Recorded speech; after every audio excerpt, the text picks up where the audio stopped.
Your next 5 moves. Chapter 2. Study the most important product. You. Become who you are by learning who you are. Pindar, ancient Greek poet. It's only in the movies that someone gets hit by a lightning bolt of inspiration and suddenly knows exactly what to do with his or her life. The reality is that knowing who you want to be is a process that requires. Let's look at what some of the great philosophers have said about knowing ourselves. The most difficult thing in life is to know yourself. Thales of Miletus. There are 3 things extremely hard: steel, a diamond, and to know one's self. Benjamin Franklin. And you? When will you begin that long journey into yourself? Rumi. Thales, Franklin, and Rumi are warning us that this process is hard. For me, making 300 cold calls a day wasn't hard. Working 18-hour days, 6 days a week, was something I could handle. Knowing myself, on the other hand, was the toughest thing I had to do. I did it because I knew there was a payoff. 3 sages explained why better than I can. Knowing yourself is the beginning of all wisdom. Aristotle. When I discover who I am, I'll be free. Ralph Ellison. At the center of your being, you have the answer. You know who you are, and you know what you want. Lao Tzu. We read books about studying other people. We focus on how to read, persuade, and influence them. That's certainly valuable. But imagine if you were to spend as much time studying something more important. Studying others gives us knowledge, but studying yourself ultimately leads to an incredible amount of freedom. Studying yourself helps you reach self-acceptance, which liberates you from self-judgment. Instead of beating yourself up all the time, you learn to accept yourself and, as I did, realize that what you thought were shortcomings can actually be assets. I'm going to continue to remind you that the most important person to study is the only person you're going to have to live with for the rest of your life. You. Align your career with your true self. My friend Sean had more than a dozen jobs before he turned 30. Eventually, he worked for me as an insurance agent. It shouldn't have surprised me when he called one day to say he didn't want to sell insurance anymore. I met with him and asked what was going on. I listened for a while. Then I said, "Let me be very honest with you, but it's going to sting. Are you okay with that?" He paused for a moment, but eventually he said yes. "Every single job you ever quit, it was your boss's fault. I can name all the bosses you've badmouthed over the years. It's always someone else's fault, but you know whose fault it never is? Yours. Why do you think this is?" It took a little bit of nudging, and to Sean's credit, he started taking responsibility. He understood that the only way to make our conversation productive was to look inward rather than point fingers outward. We started processing. He began digging beneath his surface anger, talking about a guy he had hired who had now surpassed his own income. He admitted to feeling upset and even humiliated that someone he had hired was now doing better than he was. We boiled his feelings down to a combination of bitterness and envy. I suggested that he and that guy might have different dreams, that perhaps that young star wanted to make millions of dollars, and he didn't. I said, "Put everything aside for a moment and let me ask you a question. What type of life do you want?" Sean was quiet for a moment, and I could tell he was taking the question seriously. Finally, he said, "Pat, if I made $150,000 a year, I would live a very good life. I want to coach Little League. I want to be there for all my kids' big moments. And to be honest, I want to be able to sleep in some days. Maybe I need to be honest that I'm not all that driven." Sean's candid self-reflection gave him direction. He started to see that he didn't have to compare himself with colleagues or friends. He didn't have to try to be the richest person in his office. Once he realized what would make him truly happy and satisfied, a $150,000 yearly income and plenty of family and leisure time, everything started to fall into place. As we talked about it, he asked, "But isn't this thinking too small?" "To someone else? Maybe it is," I said. "But are you comfortable knowing that you may never find out your true potential in business, but can still make a comfortable living and be a phenomenal dad?" Sean became quiet again, and I gave him time to reflect. He started to see that this discussion wasn't about other people. It was strictly about him. He needed to be honest about who he was and what he wanted out of life. Maybe as a way to distract himself from how uncomfortable this type of reflection can be, he asked me what I wanted. "This has nothing to do with me or anyone else," I said. "When you've decided what your best life looks like and execute that vision, you won't be envious." "I hear you, Pat," he said, "but I'm still curious about what you want." "I want to take over the freaking world, but that's me, not you. You can't try to be me, and I can't try to be you. That's the worst thing you can do. Sean nodded, relieved. He had a goal, the right goal. He could create a long-term strategy around it, not just a quick fix, i.e., quitting a job. Together, we had processed the issue, and after doing so, he was able to make a choice that was ideal for him. The key for Sean was to stop comparing himself to others. Being home for dinner every night was important to him, and for the life he wanted, he could coast his way to making $150,000 a year and devote his heart and soul to his kids. Why try to act like Jeff Bezos or Richard Branson when you are wired differently and have different goals? Studying the most important product requires you to dig deep. Sean, like many people, had been operating on false assumptions about what motivated him. He hadn't reached down far enough or been honest enough with himself. When he did, suddenly his world made sense, and he understood the choices he had to make to be fulfilled. Keep in mind that there still may come a day when he will wake up wanting to give more in order to experience more. As we're about to discuss, your goals will evolve over time. If Sean notices envy creeping in, it will be a powerful indicator that he should re-examine his goals.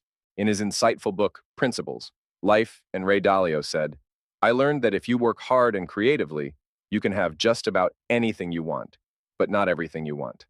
Maturity is the ability to reject good alternatives in order to pursue even better ones. When you're honest about who you are, you learn to stop wanting everything.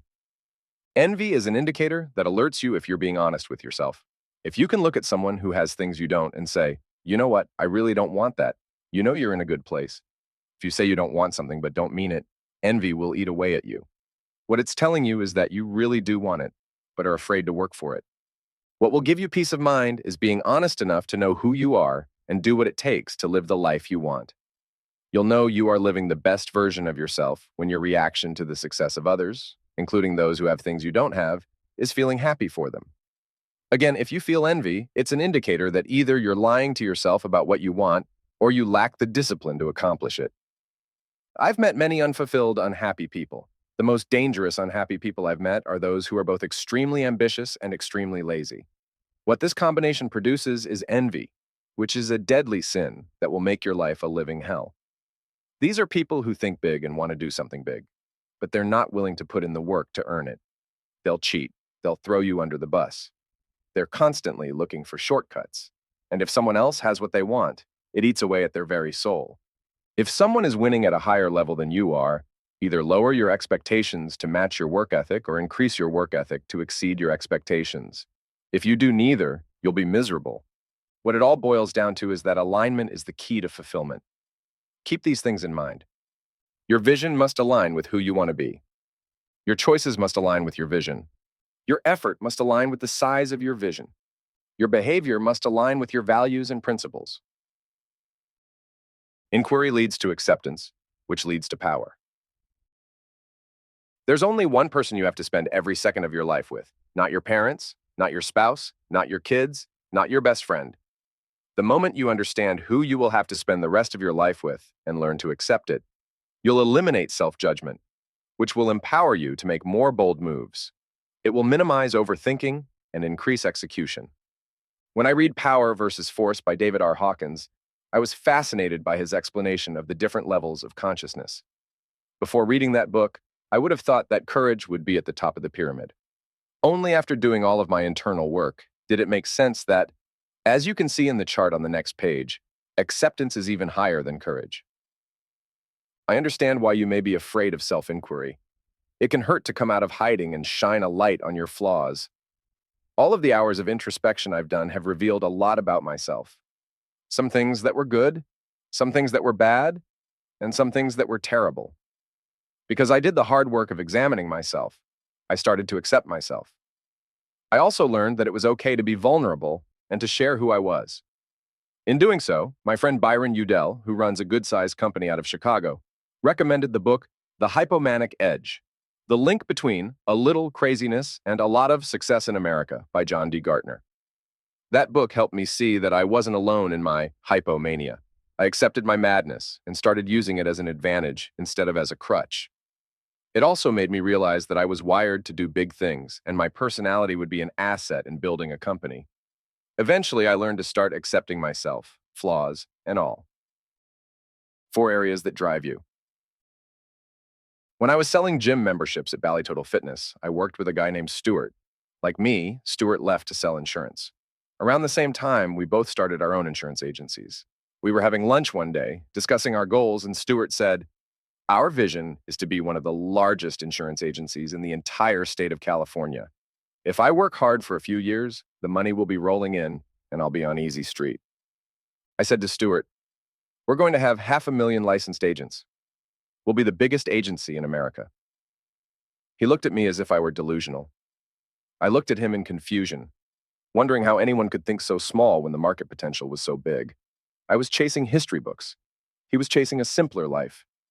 Stuart is driven by the idea of having financial freedom. He makes $500,000 a year and barely has to work. He knew what drove him, and he got it. He probably looks at my life and feels as though he dodged a bullet. Why would he possibly put up with all the stress and endure the 100-hour work weeks and constant pressure when he is driven by financial freedom? Are you seeing where I'm going with this? You have to know what drives. It's going to be different for everybody. Once I realized what drove me, I didn't need an alarm clock. It's the reason that even though I now have financial security, I'm more motivated than ever. It's why I've endured those 100-hour work weeks. It's why the minute I feel the smallest amount of self-pity creep in, I stop and remind myself, this is what you signed up for, Patrick. I start to sound like that old Toyota commercial. You asked for it, you got it. The interesting thing is that had I stayed at my former position, I could have coasted my way to a $5 million a year income. And even when it looked as though I might go bankrupt and insane, at the same time no less, I never once regretted my decision. Why? Because I had taken the time to learn what drives me. Now it's your turn. You can start by breaking down drive into 4 categories: advancement, madness, individuality, and purpose. It's normal to have more than one motivation. It's also normal for your priorities to shift. Take a careful look at the list above and think long and hard about what drives you. Most of the time, it requires some catalyst to examine what motivates you. There are 4 reasons that may trigger you to reassess what drives you: boredom, declining results, a plateau or stagnancy, a feeling that your talent is declining. If you're feeling any of those, now is the perfect time to dig deeper and determine what you really want. Graduate to your next why. Another way of thinking about drive is by asking, what's my why? When someone asks you this, you may say, I don't really know my why, or I think I'm doing this for my family, or I want to be financially free. Everybody has a why. The challenge is that the majority of people never graduate from their initial why. You may be familiar with the psychologist Abraham Maslow's hierarchy of needs. In the 1943 paper, A Theory of Human Motivation, in Psychological Maslow, described how your needs evolve. If you're facing death, you're not going to be thinking about your purpose. If you're struggling to feed your family, you won't have any bandwidth to think about your legacy. It makes sense. It also makes sense that once you meet your core needs, you naturally move up the pyramid and covet things such as belonging, esteem, and growth. I view the desire for growth as graduating to your next why and see it as being on 4 levels. 4 levels of why. Level 1, survival. Everyone who has a job to make money is focused on paying his or her bills.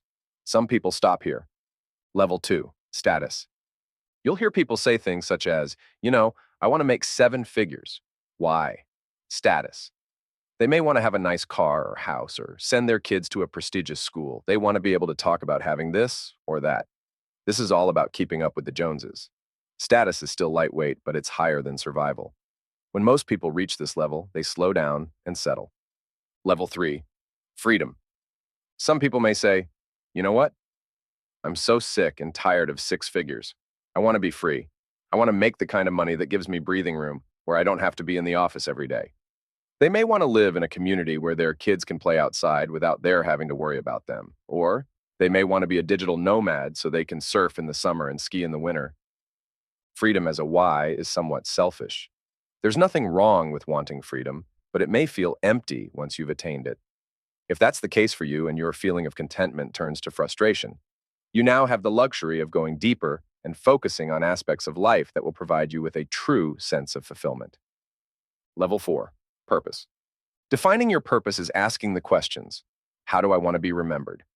How do I want to make an impact on other people's lives? It's about realizing why you were put on this earth and pushing the limits of the greatest version of yourself. Operating at the highest level of the pyramid is driven by history, helping others, change, impact, enlightenment, self-actualization. Very few people reach the purpose level. Why? Some of it is fear. Some of it is spending their entire lives stuck in survival mode without any time to think. Some of it is being caught up in too many distractions, whether they are social media, sports, or entertainment. In truth, nobody really gets caught up in these distractions. They choose them to escape reality and avoid the difficult work of self-inquiry. What it comes down to is not spending enough time asking the right questions. If you want to make a big impact, it will happen only if you're willing to sit down and ask yourself some important questions about life.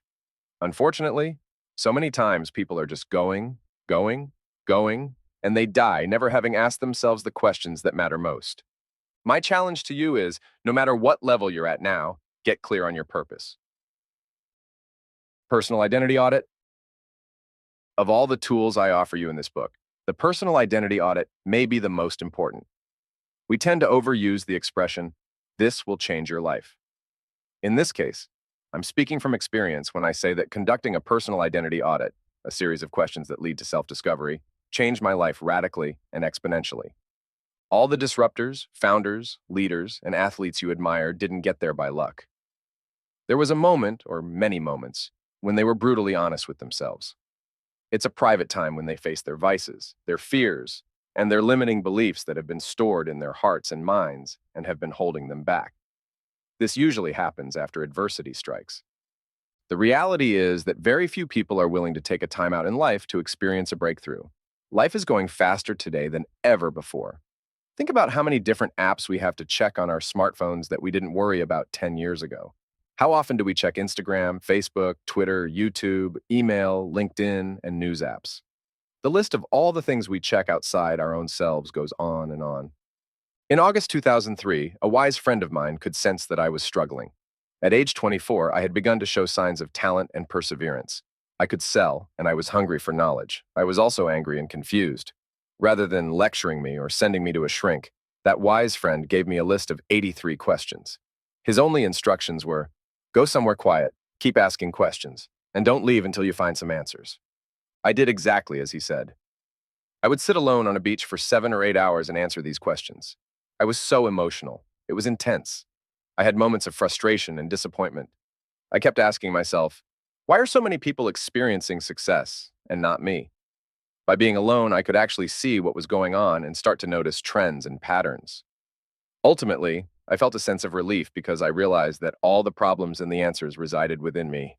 With that knowledge, I knew I was in control of fixing it. That exercise was so valuable that I've condensed the most important questions to create what I call the personal identity audit. When you study the most important person, you will begin to learn how to conquer the most important person who is holding you back, you. These questions, along with the reflection that resulted, completely changed my life. They took me from being an average person to realizing my potential in life. I came out feeling free. I came out accepting my limitations and challenges. Now, when I advise entrepreneurs, I ask them to conduct a personal identity audit. The key with this exercise is to treat it with the utmost respect. You don't need to finish fast or aim for a perfect score. The only right answer is the honest answer. The idea is to have a breakthrough. The more emotional it is for you, the more the likelihood of it creating a breakthrough. Once you go through the audit, encourage others to take it as well. There's nothing like having a breakthrough in life and inviting others to do the same. The personal identity audit can be found in the appendix on page 282. Since I posted the personal identity audit on my website, more than 200,000 people from 130 countries have taken it. The results have been transformational. Please take your time with it. I hope the experience is as profound for you as it has been for countless others. The benefits of self-discovery and conducting a personal audit shows you that you are at the center of all your problems and solutions. Realize that your problems can be fixed. Crack your limiting beliefs. Spotting patterns, you can end detrimental habits. Anger at others dies out once you see that no one but you controls your fate. Study your blind spots by actively looking for them. No matter how much you study yourself, you can't help having blind spots. The first step in recognizing them is wanting to recognize them. That desire will grow out of understanding that discovering your blind spots ultimately makes you better. That's your why for seeing your blind spots. I wasn't born with self-awareness. In fact, early in my career, I had hardly any. When I first started my insurance company, I came across as arrogant in meetings. I'd meet with major insurance carriers and start off by telling them, "We're going to have 500,000 licensed insurance agents. We're going to write more insurance than anyone in history." In their 1994 book, Built to Last, Successful Habits of Visionary Jim Collins and Jerry One Porras coined the term Big Hairy Audacious Goal, BHAG. They define it as an audacious 10 to 30-year goal to progress towards an envisioned future. After I declared my BHAG to people at those big insurance carriers, they would invariably respond by asking me, "How long have you been in business?" 2 weeks, I would say. My blind spot wasn't having a BHAG. My blind spot was failing to understand my audience. The financial markets crashed at the end of 2008. The damage was so bad that AIG, the industry behemoth, nearly went out of business. The entire industry had no choice but to play defense. Here I was in 2009, this 30-year-old Middle Eastern guy proclaiming that he was going to have 500,000 agents. The last thing other insurance companies wanted to bet on was a risky startup when their focus was on survival, compliance, and risk management. Kathy Larson was an executive with Allianz, a $400 billion company. When I gave her my bold pitch, she said, "You're full of it. You know how many people say this kind of stuff? You better have more of a track record before you start making these outlandish proclamations." Her advice hit home. Even though I was certain about my future truth, in my mind, I had already seen it happen. I needed to adapt my approach to meet the needs of my audience. My vision didn't change, but my approach needed serious work. I began thinking about how I could adjust my pitch. I thought deeply about who I was. With more self-awareness, I came up with a plan that reflected what I wanted to achieve. I learned to translate my BHAG into my next moves and, more important, to understand the sequence of those moves against the backdrop of a new awareness about the audience. Knowing yourself is an effortful process, and rarely an epiphany. You need to understand who you are, what makes you tick, how much risk you can handle, and what type of family you want to create. The key element behind all the stories and exercises in this move is honesty. Looking in the mirror can be painful at times. I shared with you how much I cried when I took the personal identity audit. The pain was worth it. Once you become clear about the most important product, your decisions will flow naturally and lead you to accomplish your goals. Munram, your path to creating wealth. Intrapreneur or entrepreneur? Money is only a tool. It will take you wherever you wish, but it will not replace you as the driver. Ayn Rand. Eric Drake was one of the most talented poker players in the world.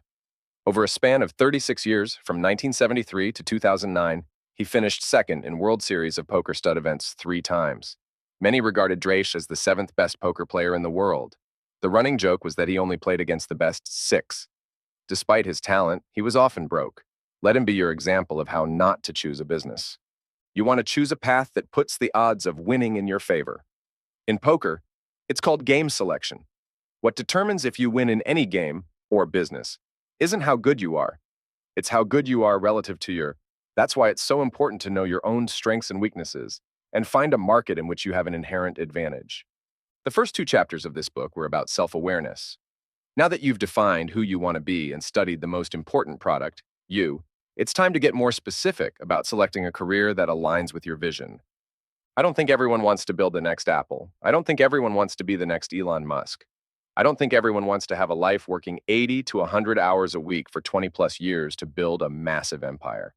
Some people simply want to build a small business that will give them control without having to deal with the day-to-day politics of working for a Fortune 500 company. Others want to build an online business that they can run while traveling the world. Self-awareness is critical to forging your path. When you are honest with yourself, you may realize that being an entrepreneur isn't the right path for you. If that's the case, as you'll see in this chapter, there are still many options to living a fulfilling and lucrative life. Take control by climbing your own ladder. Whenever I give a talk, I ask everyone in the room, who is the richest person you know? Most people can answer this question in a heartbeat. We're all aware of that one uncle or cousin or family friend, the one who hosts the extended family for Thanksgiving in his big house, the one who is always posting pictures from exotic locales. Question 2 for the audience. Did that person accumulate all that wealth as an employee or as an owner? When I ask that second question, the room lights up with understanding. I can see it in their faces. Holy cow. Yet, from the time we learn to talk, we are trained to believe in climbing other people's ladders. First, you climb the school ladder, get good grades, get into a good college, and then try to get into an even better law, business, or medical school. If you excel on the school ladder, you get to start climbing the corporate ladder, work for a comfortable salary, do work with no personal meaning so you can climb your way up to middle management. Then you've reached security. That's a lie, as those who have climbed the ladder can attest. Robert Kiyosaki's book, Rich Dad, Poor Dad debunked the myth that education is the path to riches. Wealth and success are not waiting for most of us at the top of anyone else's ladder. A richer life, financially, emotionally, intellectually, is possible only when you take responsibility for your own success. There's more than one way to take responsibility for your own success. You can work on commission for a company, or, as you'll see in a moment, you can carve out a role as an intrapreneur within a big company. One thing I can tell you with certainty is that becoming an entrepreneur cannot be about the money. I know that sounds odd to say when you're focused on becoming a millionaire or billionaire. If your motivation is only money, you'll stop at some point. You'll become lazy or complacent. If you want to be an entrepreneur, your reason has to go beyond wealth. The pain of owning a business is too great to tolerate just for money.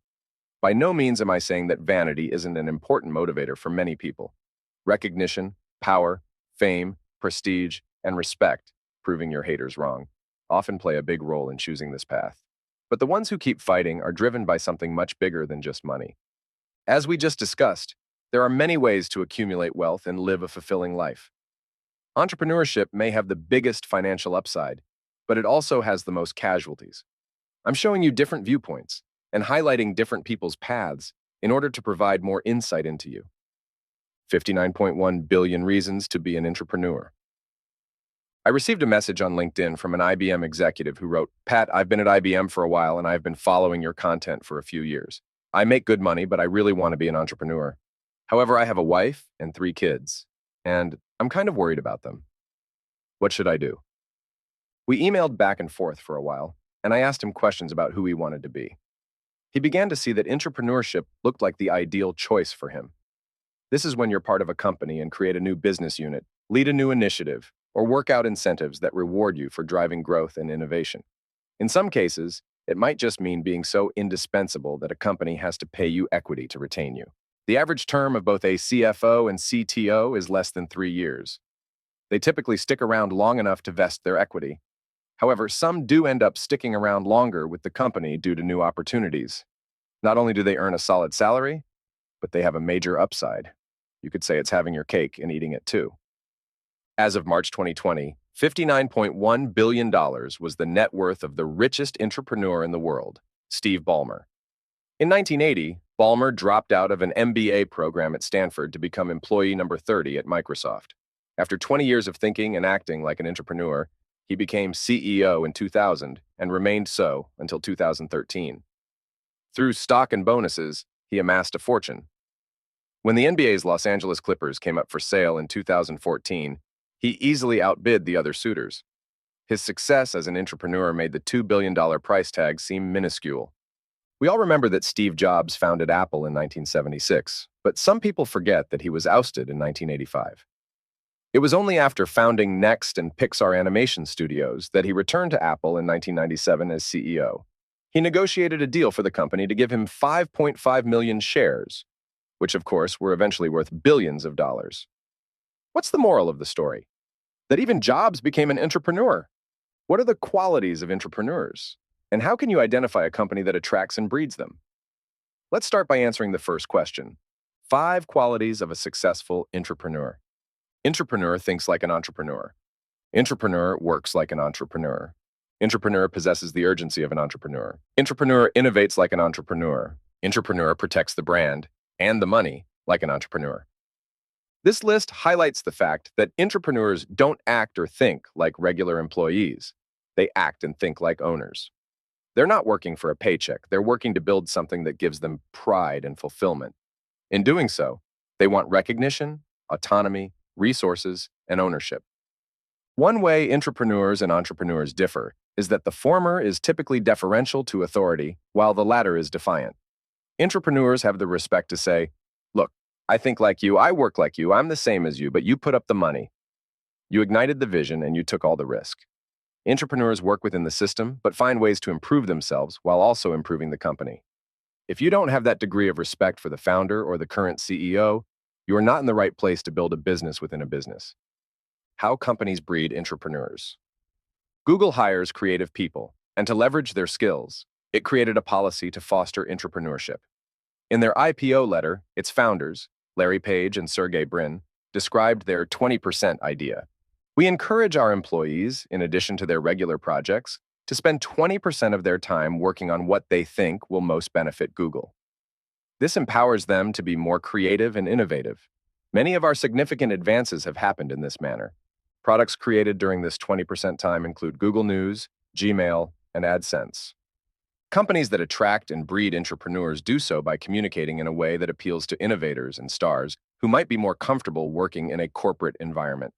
These companies put forth a vision that any employee can come up through the ranks without putting up their savings, without having to risk their sanity and sleepless nights, and still have the freedom to innovate, execute, and cash in on their ideas. When I was in my 20s, I was a big earner for an insurance company. My idea was to grow my wealth by becoming the CEO. I didn't think that I had to quit to make a big impact and the fortune that goes with it. One day I pulled a move straight out of the film Jerry Maguire and sent a 16-page letter to the higher-ups explaining my vision. Nobody responded. Then I sent it to the parent company. Within 30 minutes, a man named Jack responded and set up a meeting. I told several of the executives my ideas, and they tried to implement some of them. But a woman named Katie shut down the entire thing. It was the opposite culture to Google's. The company made it clear that it didn't want me to innovate. Just as the journalist Laura Ingraham told LeBron James to shut up and dribble, that company basically told me to shut up and sell. Katie was a perfect example of an aristocrat and a bureaucrat. In the book, Barbarians to Bureaucrats, Corporate Life Cycle, Lawrence M. Miller described how companies go through multiple states: prophet, barbarian, builder, explorer, administrator, bureaucrat, and aristocrat. And once in a while, a synergist shows up to save the company from going out of business. At the time, there were many lawsuits against that insurance company, not to mention a reputation for unethical practices that damaged its brand. Because Katie was stubborn and unwilling to change, she ended up costing the company a few $100 million. That's not a small number. She was arrogant. She was pompous. She reminded me of Cersei Lannister in Game of the Villain, who thinks she's above everyone. What may have been worse is that the company tolerated Katie's behavior. This is very common when the original prophet leaves and the existing builders and explorers give way too much power to someone who doesn't deserve it. Katie forced my hand. She cornered me. At the time, I didn't see my next move as investing all my savings to become an entrepreneur. Before making a decision, I scheduled a meeting with Katie, the executive team, and their attorneys. There were several people in that room whom I respected tremendously. I went there to share my next 5 moves and see what they had to say. They didn't say much at the time. It was only later that word got back to me that they'd thought it was all a ploy. They had assumed I was threatening to leave, so they would give me cash to stick around. The president of the company at the time was a man I really respected. He said to me, "Patrick, this is very common in this industry. A major player like you comes and makes demands to get money, or else he leaves. The company isn't buying your bluff. I can tell you that no one at that table has a chance in hell of winning the World Series of Poker. They read the situation completely wrong. I was being 100% sincere. Rather than viewing my suggestions as an opportunity for growth, they went on the defensive and tried to justify the status quo by claiming that my intention was to shake them down. Keep in mind that by no means do I see myself as a victim in this story or think they were vengeful. I simply think their corporate culture empowered a person who was driven by ego and self-image rather than profitability and effectiveness. It was on me to make the next move. At that point in my life, I had no desire to get sued, work 100-hour weeks for 10 years, or deal with IT, HR, CRM, and dozens of other acronyms I didn't yet understand. If Katie had known how to speak to lions, more on this in Chapter 9, I would have stayed. But since she did not know how to foster entrepreneurs, I left. It's worth mentioning a second time that I don't see myself as a victim in this story. Things are going to happen in business that are beyond your control. How you choose to react to them will determine whether you become a master at your craft. Sometimes you are forced to make your next move sooner than you previously intended to. I was clear about my non-negotiables, and once they were compromised, I had to return to the chessboard of my career and devise a new plan of attack. Traits of companies that attract entrepreneurs. Executives are comfortable taking calculated risks and encouraging creativity. Compensation plan incentivizes innovation and outstanding performers. Executives play offense, improve, instead of just playing defense, cover their asses. Executives elevate potential stars rather than hold them back. Executives actively seek out ideas from all layers of the organization. Executives actively look for young talent to keep the company vibrant and innovative. Let me be clear about who this message is for. I'm speaking to you if you're still deciding on your path or contemplating leaving a job to start a business. I want you to see that with the right company, becoming an entrepreneur might make a lot of sense. I'm also speaking to you if you run a company. Knowing how to attract and reward entrepreneurs will have a massive impact on your ability to grow. One final story about entrepreneurship. Recently, I was negotiating with an insurance carrier. The employees didn't hesitate to share their frustration about their boss with me. Since their ideas were constantly being rejected, they were always playing defense. The company's culture, starting with the guy at the top who was risk-averse, forced them to stay in their lane and keep the status quo. Is it any wonder that sales were flat and the most ambitious employees were leaving? Remember that not making a move is also a move. Losing time on the clock will come back to haunt you, whether you're playing chess or the game of business. Companies must build their compensation structure to reward ideas and innovation. Entrepreneurs want to see that if they work, act, and innovate, their company will reward them like entrepreneurs with bonuses, stock options, or whatever else they have in place to do so. If you're a rising star in an organization and see a path to riches within the organization, you'll likely stay. If not, it will lose you. That's exactly what happened to me. Like the IBM executive who reached out to me for advice, you may be ambitious and talented and still have sound reasons not to start your own business. Working with, not for, a company that fosters entrepreneurs is a great alternative. Don't judge an entrepreneur by the final product. It doesn't matter how perfect a person's life looks. At some point in his or her career, he or she has struggled. This tweet is a perfect example of the gap between how entrepreneurs are perceived and their actual reality. Too many people judge entrepreneurs by who they are now instead of who they were before. They also fail to see or don't want to see the pressure that comes with success. That misconception is a blind spot that may fool you into making the wrong move. When I meet successful entrepreneurs, I want to know about the period when it felt like they were in hell. I ask questions such as, what did your schedule look like when you weren't sure if you could pay the mortgage? Did you cry yourself to sleep or stay up all night paralyzed with fear? Tell me about the toughest things you had to overcome. Tell me what terrified you. Tell me what helped you get past all your fears and insecurities. It's the same when I interview personalities and celebrities on Valuetainment. I don't ask the cliched questions that everyone else does or glorify notoriety, and I especially don't want to highlight the glamorous side of being a CEO. I want to take the conversation deeper because that's where the real value of someone's story lies. I took a number of my colleagues with me on a trip to Dubai in 2015, including Sheena and Matt Sapala, a recently married couple. After arriving, Sheena and Matt were on an elevator with a few of my friends, but they didn't know one another. During the elevator ride, Sheena and Matt got into a heated fight. They were both feeling the weight of enormous stress, mostly because they had less than $1,000 in their bank account. Later that evening, I had gathered all the people together at dinner, and I introduced Sheena and Matt to some of the other people at the table. I said, "These two are such a power couple. They are going to be killing it." Immediately, Sheena and Matt turned red in the face, and a few other people smiled and laughed, finding something amusing. I had no idea what was going on. After dinner, we were on a yacht. Everyone had had a few drinks, and Matt said, "Pat," they, meaning the colleagues with whom we ate dinner, saw Sheena and me get into a terrible fight in the elevator.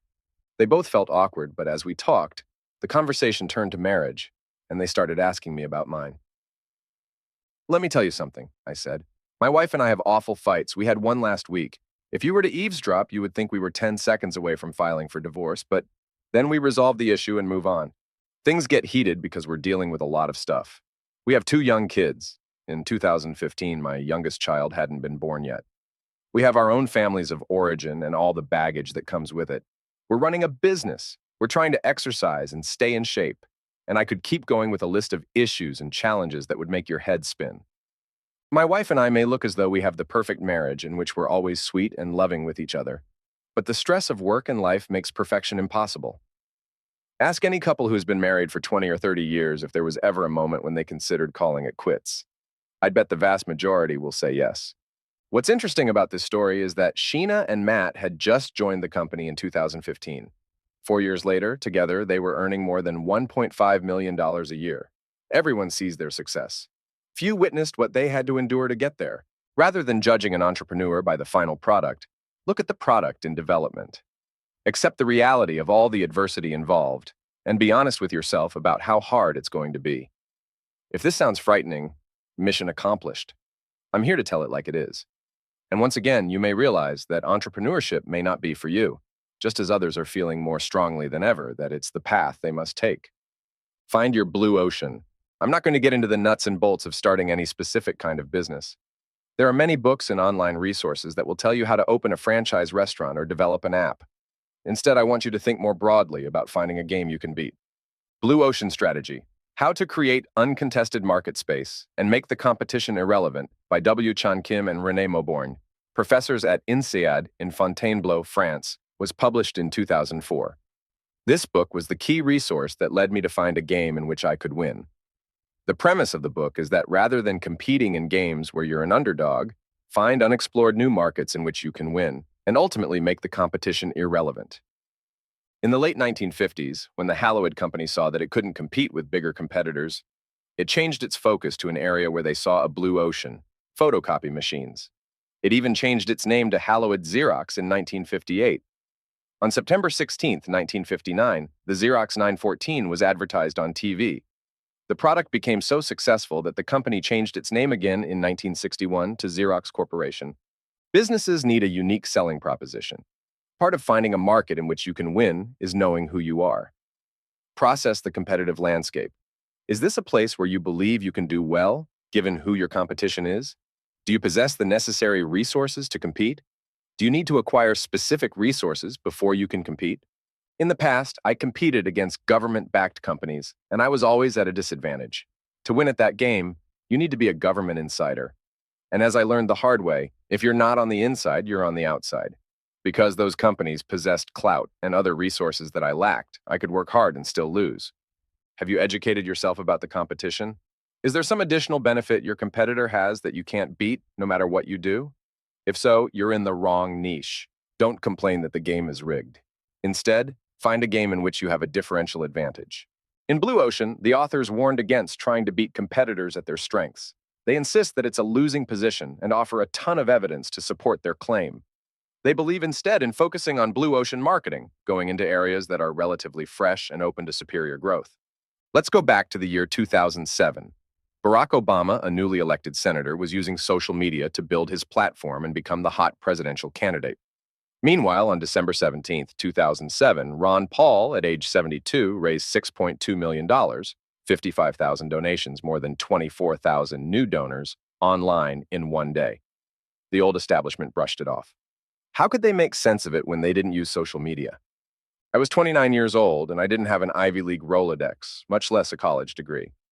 I was an immigrant from Iran, an outsider in an industry in which the average insurance agent was a 57-year-old white male. If your first instinct is to think that I was at a disadvantage, you may be more prone to see threats than opportunities. Perhaps you are using your lack of education as an excuse for not forging ahead. What I want you to see is how examining both your unique skill set and the competitive landscape will lead you to blue oceans. Think about what a 57-year-old white male often. For starters, very few speak Spanish. Second, most aren't comfortable enough with social media to use it as a marketing tool.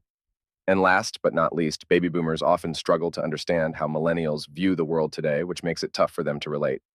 In 2007, the typical insurance agent was, in fact, an aging white male. But in 2007, the United States no longer looked like Little House on the United States. It was Los Angeles, Chicago, Miami, and New York. It was diverse. I saw that as an opportunity. The baby boomers were no longer the biggest generation of all time. They had been replaced by millennials, who were carrying a computer, aka smartphone, that went everywhere with them. The financial industry's marketing approach, like that of the old guard politicians, was outdated. The industry had yet to embrace social media. At the same time, it had changed its policies. Baby boomers had people cold call them to sell them financial services. In 2003, legislation creating the National Do Not Call Registry made cold calling a crime. As a result, the old guard had no way to reach new customers. At the same time, there were techies who believed that life insurance could be sold online. Again, it seemed as though I was at a disadvantage. I could barely pronounce algorithm, much less build a platform to sell insurance over the internet. And again, I saw an advantage. I knew that unlike car insurance, people don't buy life insurance. It must be, and it must be sold face to face. To turn things in our favor even more, Google figured out how valuable insurance referrals were. So it made insurance the most expensive keyword to buy, 54.91, far more expensive than the next three. Mortgage, 47.12, attorney, 47.07, and loan, 44.28. The workforce had shifted. Women were now often the ones making financial decisions for their families. In 2007, the Latino population eclipsed 45 million and was projected to grow to more than 70 million by 2025. Meanwhile, the competition was not looking to hire women or Latinos. Another trend was that financial services firms were trying to be all things to all people. There was a movement to create a one-stop shop to sell everything from life insurance to mutual funds to loans, and the list goes on. As a result, workers had to pass more tests and be trained much longer before they could make money. My reaction to this was to find the blue ocean. Rather than go broad, I went narrow. I made it so that new agents, instead of having to get 4 or 5 different investment licenses, had to get only one. In doing so, I streamlined the training process and eliminated unnecessary scrutiny by the SEC and other regulators. In 2008, Barack Obama, an African-American man using social media as a key component of his campaign strategy, was elected president.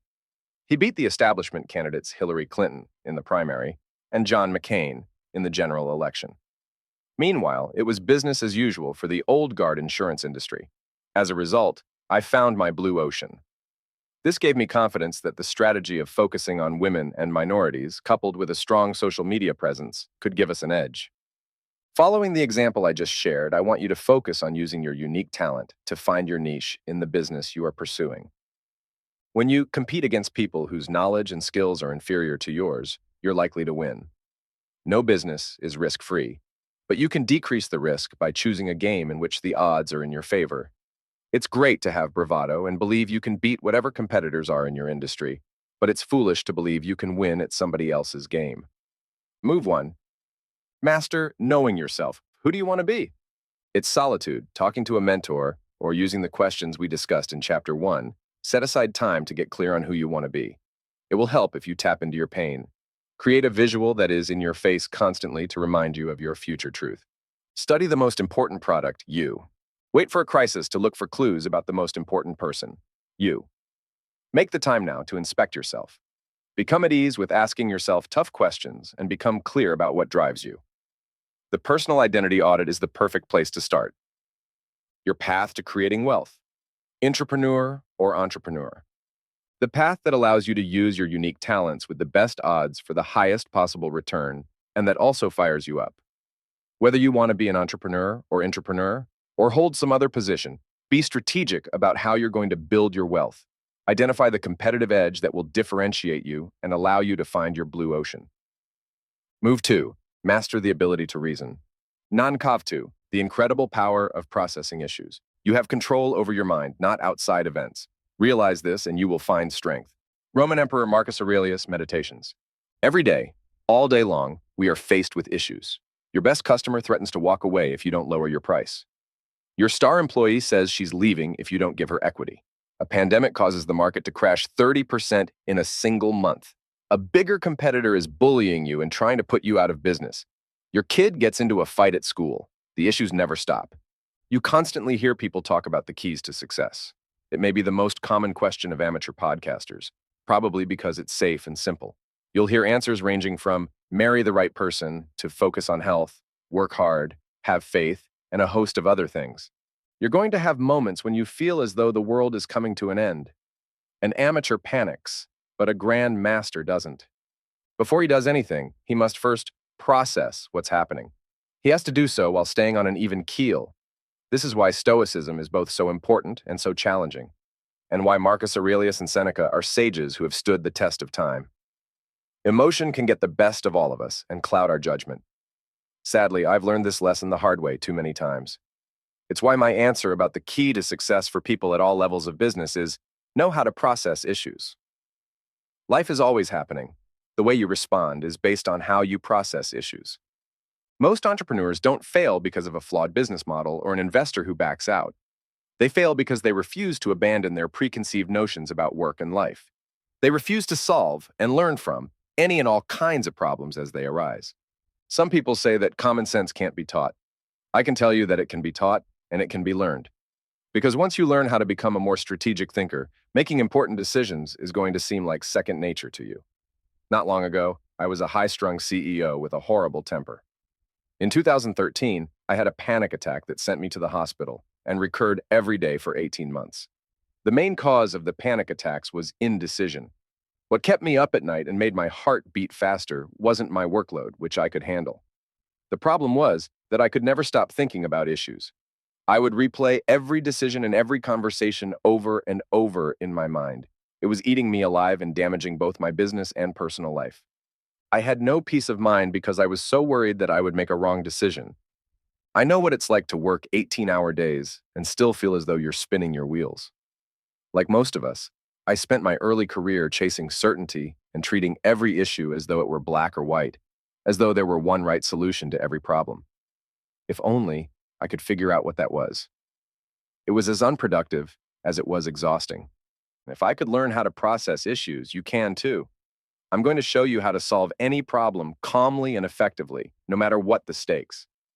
Building a business requires you to slay many dragons. Problems are inevitable. You'd better get a grip on solving them.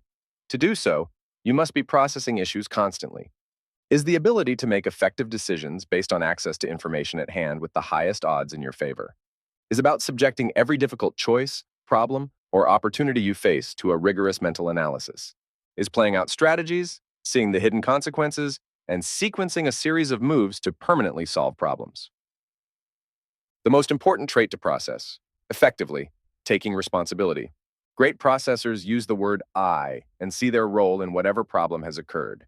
They ask questions such as, how did I contribute to this? What did I do to co-create this situation? How can I improve so I'll be better equipped to handle something like this in the future?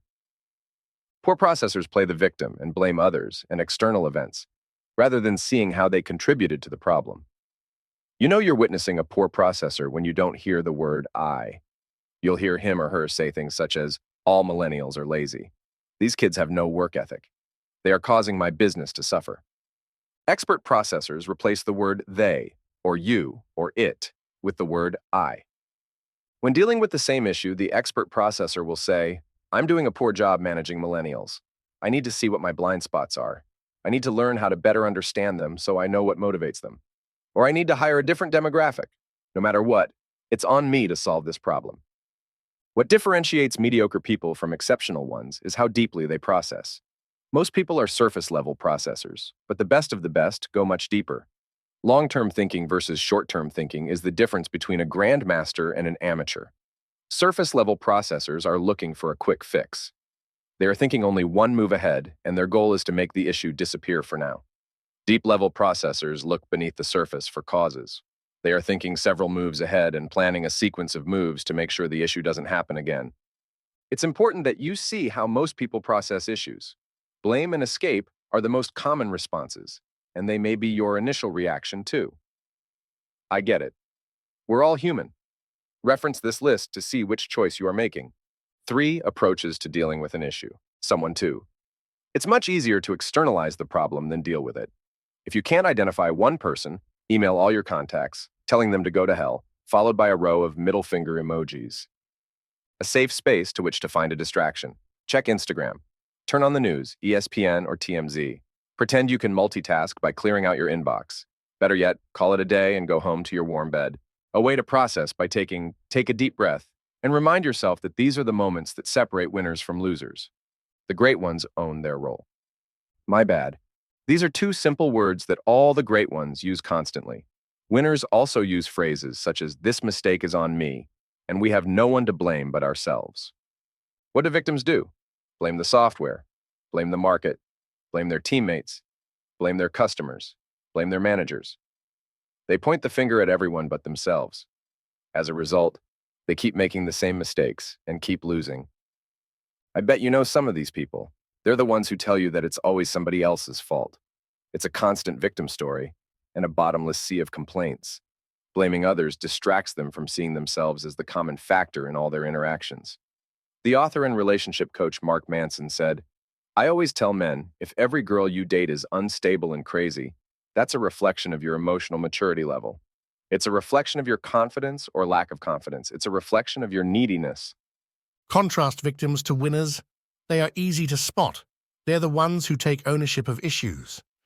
Kids will say, "It broke."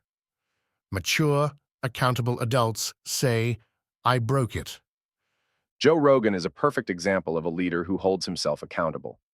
Rogan has found success in stand-up comedy, acting, martial arts, commentating on the UFC, and his own podcast.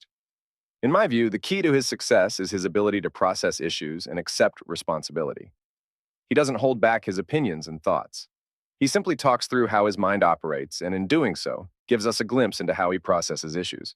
On one of his podcasts, he was venting about how a guy he had partnered with to sell coffee used his platform in a way that didn't sit right with Rogan. You could hear the frustration in his voice. Rather than blaming the other guy, Rogan took responsibility. Rather than saying that he had been victimized, he owned his role in what had happened. His exact words were, "I've bought it." Here we have a problem that we've allowed to be created. He had every right to be angry. Most people would have focused on what the other person did. Rather than saying he had been sold, and was therefore a victim who had been taken advantage of, Rogan owned the fact that he had bought it and co-created the problem by being complicit. When you process issues and take responsibility, you stop blaming others. Sure, Rogan started out sounding angry, but as he processed the issue, he said, "I feel bad because I like the guy.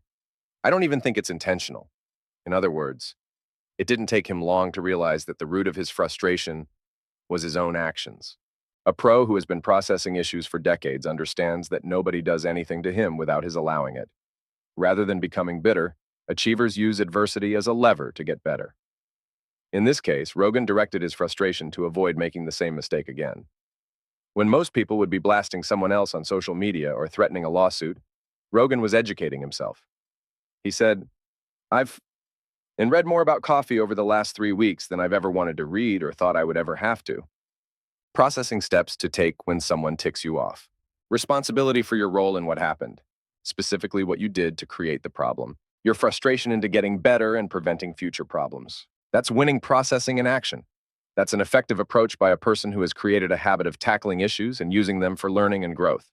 It's not innate and not something you learn overnight. However, it can definitely be learned. It can also be taught. If you manage people, you need to go beyond processing issues for yourself. You need to transfer the skill to your managers and employees. The best way is by example. When you become a deep-level processor, you set the example for how to tackle issues. This is essential to scaling your business. I emphasize that processing issues is the most important skill to master because it's something you'll have to do several times a day for the rest of your life. For starters, shifting to someone who takes responsibility rather than blaming others will change everything. You will go from being a victim of circumstances to a person who creates his or her own reality. How to deal with a crisis. I feel strongly about taking responsibility and owning your role in what happens. Acting like a victim is the opposite of being a grand master. At the same time, let's recognize that things do happen outside your control. As we learned from the pandemic that started at the beginning of 2020, you are going to deal with external forces that have nothing to do with your choices. Many things are not your fault. Negative events happen that are beyond your control. 10 types of crises, from a former employee, of character, personal, or a market correction. SWAN. Crises have different lifespans. Some last an hour, and others can last a quarter or even a year. Just as the stock market can't stand uncertainty, neither can businesses. The unknown is what creates fear. When a crisis does happen, the responsibility of a leader increases tenfold. During heightened uncertainty, too many leaders make the mistake of going quiet. In the absence of a plan, they feel that saying nothing is better than saying the wrong thing. Going silent during a crisis is an example of making the easy choice instead of the effective choice. In fact, the importance of frequent and quality communication magnifies during a crisis. When everyone is freaking out, it's incumbent upon you, the leader, to be the calm in the storm. Decisiveness, resiliency, and calmly processing issues are even more critical at this time. The way you react either shortens or extends the crisis. Let's put every crisis on a scale from 1 to 10. What extends or decreases the lifespan of a crisis? Strategies, level of poise, over-exaggeration of a crisis, turning a 3 into a 9, downplaying of a crisis, turning a 9 into a 3, ability to see 5 moves ahead. There's no reason to blame yourself for an accident or a pandemic. You didn't create the crisis. It's your reaction to the crisis that will determine the life or death of your business. Embrace math and use investment time return, ITR. If you think I've gone a bit overboard emphasizing the need to accept responsibility, I plead guilty as charged. So much of processing is about perspective. Instead of blaming external events, you have to shift to seeing yourself as both the creator and the solver of issues. This is hardly a soft skill, and it's one that I can't emphasize enough. I also can't emphasize enough that expert processors possess both emotional and analytical tools. Now let's put those analytical muscles to work. Most issues involve time and money. We make bad decisions when we don't factor both into our processing. Amateurs react first and think second. They decide emotionally and rationalize logically. Oh, I'm not going to spend any money on new hires right now when things are iffy. Or they may say, that new software is cool. We've got to get that in place tomorrow. What you hear in those statements is emotion. A Stoic would advise you to take a more measured approach. The software may be cool, but have you calculated how long it will take you to pay back your investment? Have you taken the time to figure out the true cost of a new hire? Salary and benefits are only part of the equation, as well as the expected revenue bump that person will create. You can't make decisions without analyzing properly and thinking several moves ahead. I've probably said ITR, investment time return, to my team a million times. Maybe they're tired of hearing me saying it, but they know how valuable it is. Here's the ITR formula. Before making a decision, start out with the rule of 3 by creating 3 different proposals for dealing with an issue, each with a different price tag. When people don't know how I work, they come to me with an idea and say, here's how much it's going to cost. If they do that, I'll ask them for 2 other proposals. Having 3 different proposals, cost estimates, helps stretch the dollar. Having 3 proposals gives you options for maximizing the value of whatever action you take. And don't tell me that we have only one option. If you think that, you'll inflate rather than stretch your dollars. Next, figure out your time frame. For instance, if you spend $100,000, you can get something done in 6 months. But if you spend $200,000, you can finish it in 3 months. Then you can ask yourself, is it worth spending twice the money to get the project done in half the time? Making this determination is a combination of your cash flow and the urgency of the project. If it's heart attack urgent, you'd better spend the additional money. Then again, if you have to borrow to finance the project, you'd better factor the cost of capital into the equation. After you have calculated the cost and time, figure out the return. Let's say a project that costs $200,000 and will take a year to complete will lower your risk of losing clients by 8%. You are currently writing 30,000 orders a year. 30,000 contracts times 8% equals 2,400 contracts. If each contract is worth $200, the total return is $480,000. You don't have to be a math genius to figure out that this investment is worth it. But you need to dig a little deeper into the numbers. Make a list of the blind spots or things that could go wrong with the decision. It's easy to think about what could go right, but it's also important to see the downside. Take a page from Dale Carnegie's book, How to Stop Worrying and Start Living, and look at the worst-case scenario. In this situation, the worst that can happen is losing $200,000. Can you live with that? Will it put you out of business? Your decision should be based on knowing what your all-in risk will be, instead of just winging it or looking solely at the positive potential. People tend to justify their decisions by running best-case numbers. You need to be realistic with your assumptions. Even if the investment saved only 4% of the policies, 0.04 times 30,000 times 200, you're still looking at a revenue bump of $240,000. If you have to borrow at 12% to finance the project, increasing your true expense to $224,000, it's still worth it. In fact, it's a good idea to figure out the break-even of any project before committing to it. There's no high-level math here. You simply need to think through the investment time return ITR formula and make sound projections. It doesn't mean that you need an advanced degree in calculus. It does mean that you can't be lazy with the numbers, and you need to think about several different outcomes, which is how you should always think. ITR is a critical skill, and one that you'll use time and time again.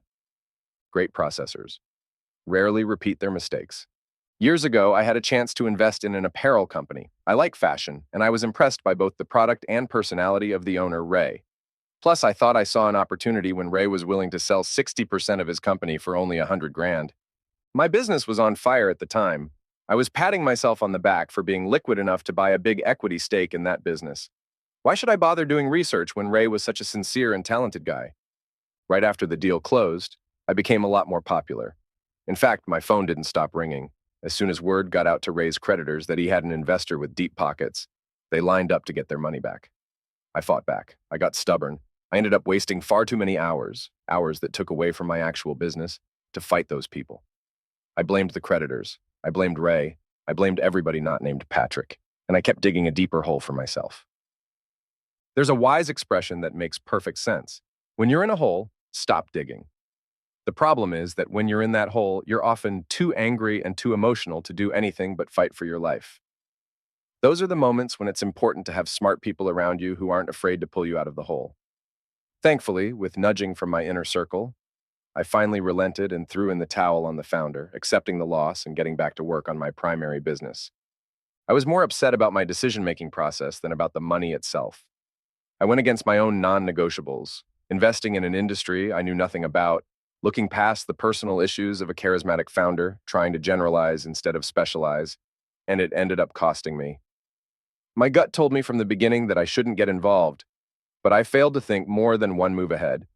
I was surface-level processing, and I paid a price for it. When I finally took responsibility, I understood my role in the fiasco. I reflected on all the mistakes I had made.